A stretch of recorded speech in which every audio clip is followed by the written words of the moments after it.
ఉన్నారు కదా అంకుల్, తెలంగాణలో రేవంత్ రెడ్డి పరిపాలనా విధానం మీకు ఎట్లా అనిపిస్తుంది? మంచిగా ఉంది మేడం. లోకల్ ఎలక్షన్స్ కూడా వస్తున్నాయి కదా, సర్పంచ్ ఎలక్షన్స్ వస్తున్నాయి, జెడ్పీటీసీ ఎంపీటీసీ ఎలక్షన్స్ వస్తున్నాయి కదా, మరి ఈసారి బీఆర్ఎస్ వస్తుంది అంటారా, కాంగ్రెస్ వస్తుంది అంటారా? అంత ఐడియా లేదు మేడం నాకు. అంటే సర్పంచ్ వస్తాయి కదా అంకుల్. ఏమో మేడం చెప్పండి. ఓకే, 6 పథకాలు అందుతున్నాయా మీకు? ఒక పథకం అయితే వస్తుంది మేడం. ఏం పథకం? రైతు బంధు వచ్చింది. 500 రూపాయలు గ్యాస్ వస్తలేదా? ఉచిత కరెంట్ వస్తలేదా? సన్న బియ్యం వస్తలేవా? బియ్యం వస్తున్నాయి మేడం. మరి అది కూడా పథకమే కదా.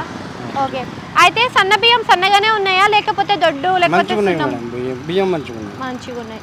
ఓకే, మరి రాని పథకం అప్లై చేసుకోండి మీరు.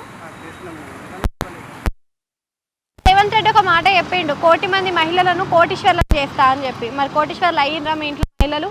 ఎవరు కూడా కాలేదు మేడం. ఎవరు కూడా పథకం మాకు ఏది వర్జ ఏది వర్తించదు. మీకు రేషన్ కార్డు ఉందా?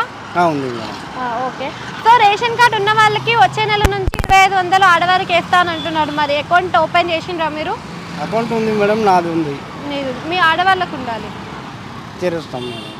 ఓకే, అయితే ఇప్పుడు కేసీఆర్ పరిపాలన చూసినారు, ఇప్పుడు రేవంత్ రెడ్డి పరిపాలన చూస్తున్నారు, ఈయనకి తేడా అంటే ఏం చెప్తారు? అప్పుడు కూడా మంచిగానే ఉండే మేడం, ఆయన కూడా మంచిగానే చేసిండు.